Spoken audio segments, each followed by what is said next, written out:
രാവണൻ, 10 തലയുള്ള രാവണൻ, രാവണൻ സമ്പത്ത്.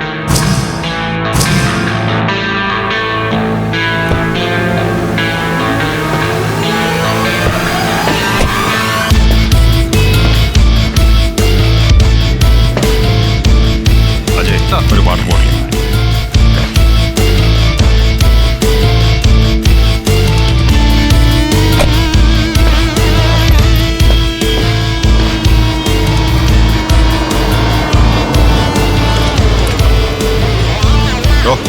ഇവിടെ എവിടെയാ പൂട്ടിക്കിടക്കുന്ന ബോർഡോ?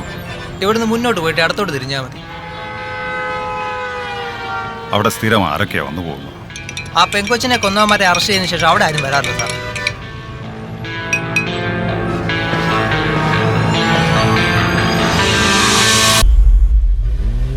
അതിന് അവന്മാരാണ് കൊന്നതെന്ന് താൻ കണ്ടോ?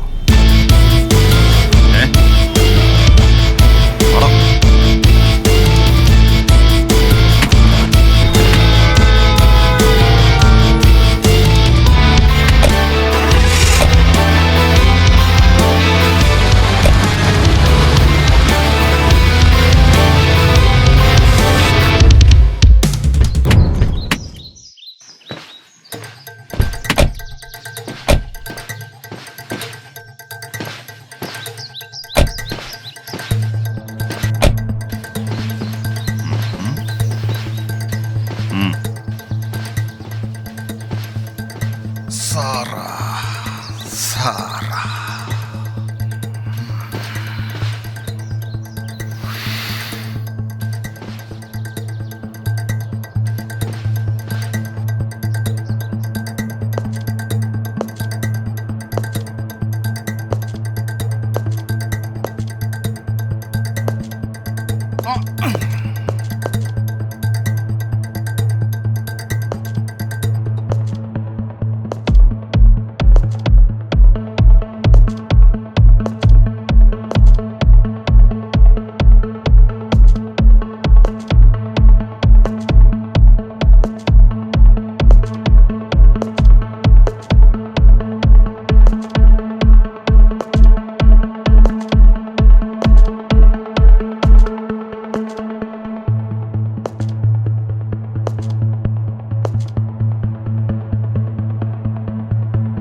ആ വരണ സമ്പത്തെ, ഇരിക്കണം.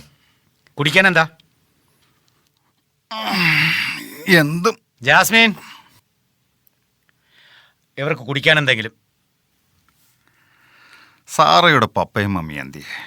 ഓ, റിൻസി, റിൻസി.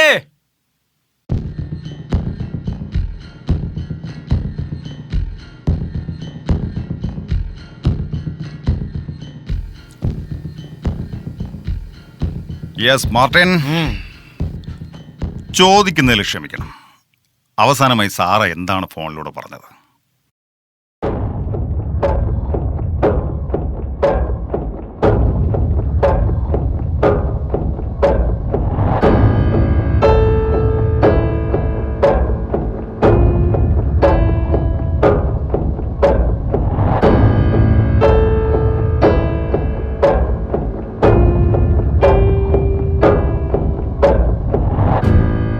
ഞാൻ ഇനി വന്നു ബുദ്ധിമുട്ടിക്കുന്നില്ല, വിളിച്ചോളാം. കുടിച്ചിട്ട് പോണ സാർ. സമയമുണ്ട് സാറേ. അപ്പോ രാവണൻ സാറേ, ഓ, സാറ് കേസൊക്കെ അന്വേഷിച്ച് പ്രതികളൊക്കെ കണ്ടുപിടിക്കും. പക്ഷേ അവരെ നിയമത്തിന് വിടണോ എന്ത് ചെയ്യണമെന്ന് ഞാൻ തീരുമാനിക്കും. ശരി മാർട്ടിൻ സാറേ, പേട്ട മാർട്ടിന്.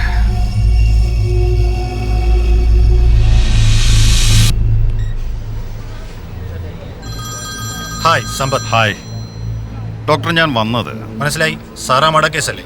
Yes, ചോദിച്ചോളൂ, yes. എന്താണ് അറിയേണ്ടത്? മൂർച്ചയേറിയ ഒരു ആയുധം കൊണ്ട് കഴുത്തിനേറ്റ ആഴത്തിലുള്ള ഒരു മുറിവാണ് മരണകാരണം. എക്സാക്ട്ലി. പോസ്റ്റ്മോർട്ടം റിപ്പോർട്ട് പ്രകാരം അതിൽ മരണം നടന്നിരിക്കുന്ന സമയം വ്യക്തമാണല്ലോ അല്ലേ? ഉറപ്പായിട്ടും. റിപ്പോർട്ട് പ്രകാരം രാത്രി 8-നും 8:30-ക്കും ഇടയ്ക്കാണ് മർഡർ നടന്നിരിക്കുന്നത്. ഓക്കെ, ശരി ഡോക്ടറെ. ഓക്കെ, അപ്പോൾ താങ്ക് യു. കാണാം.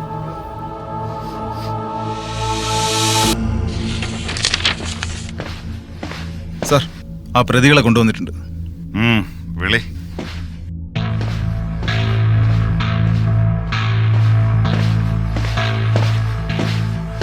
സാർ, ഇങ്ങോട്ട് മാറിയില്ലടാ. നീയൊക്കെ സത്യം പറയുന്ന ഒരു പ്രതീക്ഷ എനിക്കില്ല. പറഞ്ഞ നിനക്കൊക്കെ തന്നെ കൊള്ളാം. പറഞ്ഞില്ലേ പറയിപ്പിക്കാനും എനിക്കറിയാം. അജയ്, ഇങ്ങനെ ചോദിച്ചാലൊന്നും ഇവന്മാര് പറയൂല. ഇവന്മാരാ ഇടിമുറിയിലേക്ക് എടുത്തു.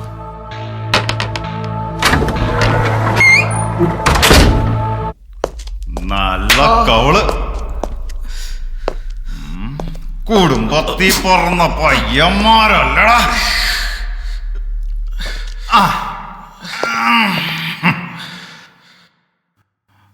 നിങ്ങൾ പറഞ്ഞ കാര്യങ്ങളൊന്നും ഞാൻ വിശ്വസിച്ചിട്ടില്ല. പക്ഷെ ഷമീറെ, നീ മാത്രം സത്യം പറഞ്ഞ ഇവന്മാരെങ്കിലും രക്ഷപ്പെടും. പറ, രാത്രി 7:30-ക്കും 8:15-നും ഇടയിൽ നീ എവിടെയായിരുന്നു? യവന്മാരെ ഒഴിവാക്കി നീ എവിടെ പോയിരുന്നു? സത്യം നീ പറഞ്ഞേ തീരൂ ഷമീറെ. കാരണം സാറയുടെ മരണം നടന്നിരിക്കുന്നത് 8-നും 8:30-ക്കും ഇടയിലാണ്.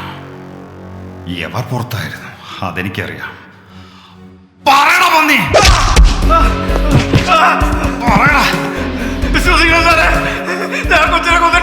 പിന്നെ